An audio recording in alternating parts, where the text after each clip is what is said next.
Hey guys! Today Oh, we're recording! Oh, you go again, sorry.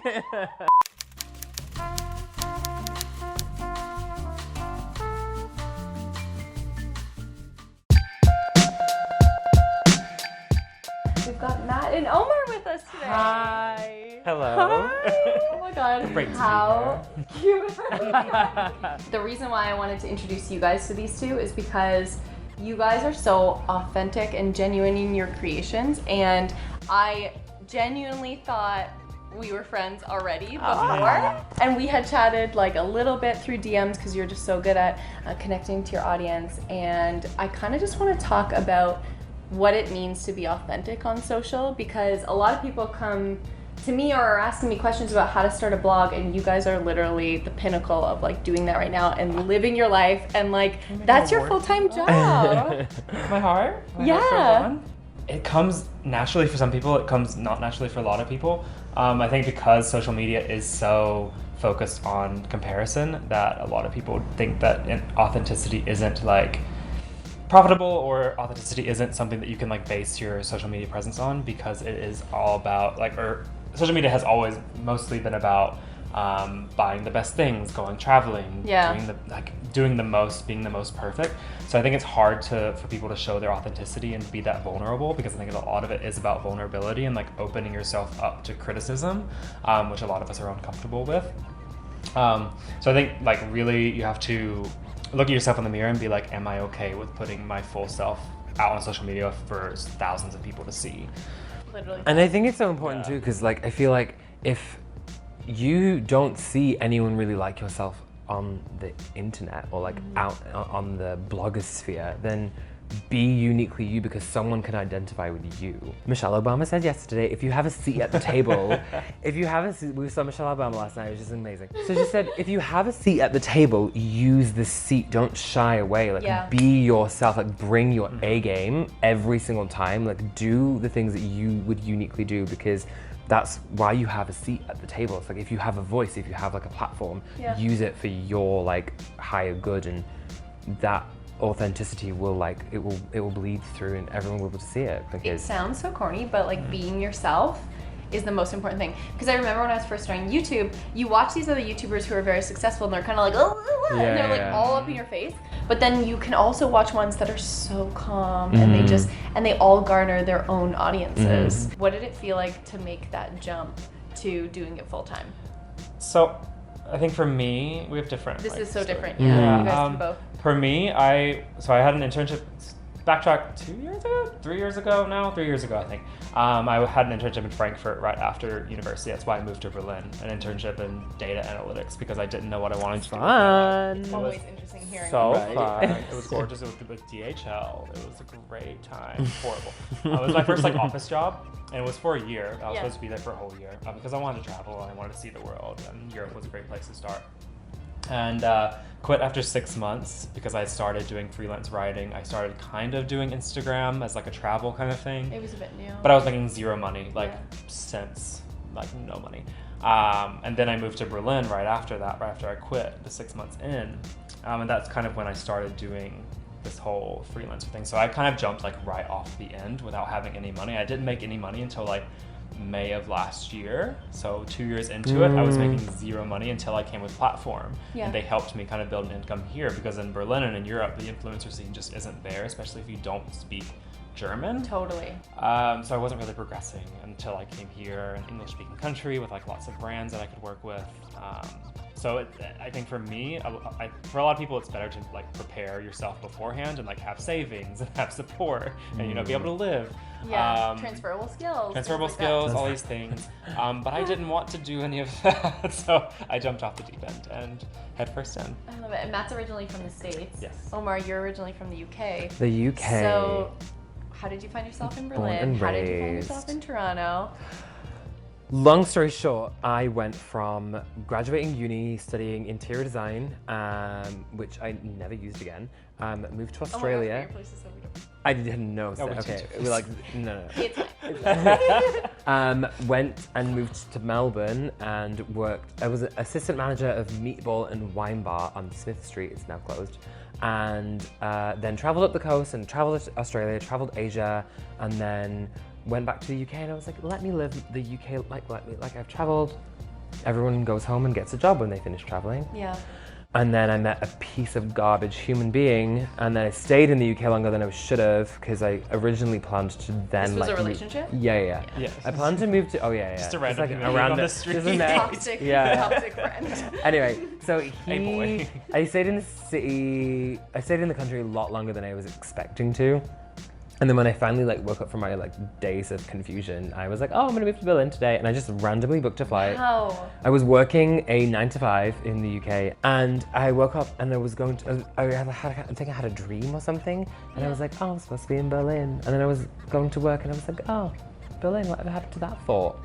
Because I met so many amazing German people traveling They travel like Australia. crazy. They travel like crazy. Yeah. You travel, And especially solo, and you talk to people. Guaranteed German. you're gonna meet someone who's German. And then I looked at flights and it was so cheap, and I was like, yeah, I quit. Wow. I never went back. I never went back to that job again. And then when I met him, I was already like piecing out of Berlin. Like, so yeah, I was like, Toronto, like, why not? Because I had a friend or two here, and then the visa was easy to apply to because of the Commonwealth. And then And here you are. and then I met him, and then I was like, come with me. When in like a couple of sentences is the perfect description of when the universe has had your back? Because I don't know, I believe so much in that, the energy. And I want to talk in a separate video about my career path, because it is so much like, wow, if I put this out, like things will come back. What was it for us? Yeah, oh my God. what was it for you? Ooh. Individually, like so just, many things Yeah. that you look back and you say, oh my God, this was meant to be. I think it was that office job in Frankfurt that I like decided right after university I wanted to travel. I wanted to go and have a random job somewhere, and I did it. And that random job turned out to be the one thing that I hated the most, sitting in an office It's so desk. much time, I was things you hate. Sitting in an Yeah, office, yeah, Or yeah. things that's 9 to so 5, true. taking Yeah. a stupid bus to the airport where I had my job, having to go through security, having to do this stupid mindless work with like a Yeah. German manager, looking out on this gray So gray. Like, landscape. this It whole was the job exact sounds the opposite of what I grayest. wanted. Yeah. The exact opposite of what I knew I kind of wanted my life to be, but I had to go through it and kind of like live it firsthand to say no, I don't want that, and to like take the leap and like trust that the universe would have my back. And then it took 2 years for the universe to actually have my back. But then it did, and now here we are. So it's kind of, it might take 1 minute, it might take 10 years before you get to where you want to go, but you're going to get there eventually. You just need to have faith and like keep pushing. Yeah. That's what I say. My biggest mantra is make your own momentum, because that's what my journey has been in this Yeah. space. Is just like, there Oh was my God, I never love an that. opportunity, Yeah. so then I just like, if no one's asking you to film something for yourself, and eventually it opened up doors. Yeah, But absolutely. This ain't Oh my about God, me. yeah, that's really This true ain't about actually. me. Oh, there's so many times in my life. Like, honestly, I waking feel up, like your whole story was. my whole Yeah. entire like Yeah. life has been like, growing up in the UK, always knew I wasn't supposed to be there, and there was always something calling me away. And when I first traveled for the first time, I was like, people live all over the world and do their little things, mundane, extravagant, anything in between. Like, they do those things and they can do them anywhere in the world. So I was like, why can't I too? Like, I don't need to live in this tiny like bubble in the UK, and it's raining all the time, and I'm surrounded by people who speak the same as me, the accent's the same, they have the same like stories as me. I didn't want that at all for my life, so I moved. I went to Australia, and then when I was going back to the UK, even like that whole situation with that guy and not going at the right time, but when I did go, it was the right time, because the journeys that I went through in Berlin, some of them were really, really difficult, but they led me to then meeting him. And I was in a really dark place at one point whilst I was living in Berlin, because I don't know, things are just like up in the air, and I was really confused about like what I was doing. I think everyone has that like midlife crisis. I mean, quarter life, sorry. It's like, quarter it's a life. sine wave. Yeah, It's just like a yeah. sine wave. So when I went to the last job I had, I was like, oh my God, I'm doing this again. I like got stuck in this stream of working for the people's goals. Yeah. Oh, that's it. And I was like, where is Working mine? further.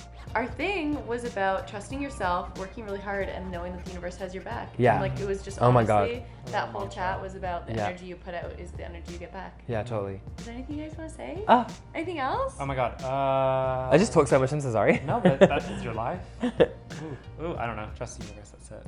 Yeah. Trust the universe. Okay, wait. I'm gonna leave you with a question to to answer. Okay. So this question, I'm also asking you guys if you have any specific moment where the universe had your back. Please let us know in the comments below. These guys also have a YouTube channel, so I'm gonna pester them if there's some good comments to come check it out. But if there is someone who is on the edge of making that decision, you guys have both been there, right on the edge of making that life-altering decision, and it is bringing them so much anxiety, what would you say to that person about making a jump? There's always something to catch you below. Like, I mean, it might hurt a little bit. Like, the jump's gonna hurt. Like, you're gonna jump off a cliff, you might hurt a little bit, but you're gonna be fine at the end. Yeah. So just know that, don't expect it to be nice, don't expect it to be perfect, don't expect it to be comfy and like cozy. It's not going to be. Life's not perfect. Life's not perfect, but it is perfect in the end. Yeah. And that's the whole goal of life, is to have It's your happy life. the imperfections of Yeah. the journey that make it so perfect, because Exactly. the end goal isn't supposed to be like through a beautiful summer meadow. It's like you have to climb and you have to like hustle and you have to like work for it, because and then the things that go wrong will only like pull you, like you have to grow pull you. yourself out of like garbage and be like, oh, I'm up, I did that, I can do this, and I can do this, and then I can do this. It's how you choose to see it. Yeah, and it takes so much time. And It's the lens you choose to see these moments through that really like, when you look back on them, then you'll see them through that lens. So if something bad happens to you, if there's like a bad event or like someone's really negative to you, like during lunch or something, then you like take that and you change your perspective on it. That's how you're gonna see it when you look back on it 10 years later. you have to be like, oh, I just moved into another job, I hate it. I can stay in here and keep hating it, or I can take it as a sign from the universe to say like, you're not supposed to keep doing this. Yeah. So the feelings you're feeling are the universe telling you to just take the leap. I never understand why people stay Yeah. in something. It's the comfort. It's even if it's feeling bad, Yeah, it's yeah. still like a comfort zone. And it's so funny because in all of our conversations too, you guys didn't even notice, but like when both of your stories, you brought up something that you hated that ended up being one of the best things that happened to you. You left that job, you left that person, and you like grew from there. You found each other, and here you are. Oh my god! Just hanging out. Just hanging out here. Guys, thank you so much for watching this video. I'm gonna pop all of their links below. They also have a YouTube channel if you want to get more of Matt and Omar, which I guarantee after this video, if you've stayed this long, you definitely do. Hopefully you don't hate And us. I hope that you subscribe to all of our channels. We love you. We're sending so much positive energy your way, especially if you're going through a tough time. And let us know in the comments below a moment that the universe has had your back. We'll see you in the next one. Bye. Bye. Bye. Okay, so I just drew 3 cards, just randomly for, I don't know, this experience I've just had. And the 2 of Cups is all about partnership and synergy between 2 people, creating things together, and yeah, just like creating and being one. It's beautiful, it's a beautiful card. The Ace of Cups also is about creativity and free flow, and then passing on that creative energy to other people. Like the cup is full for you, but also to share that cup.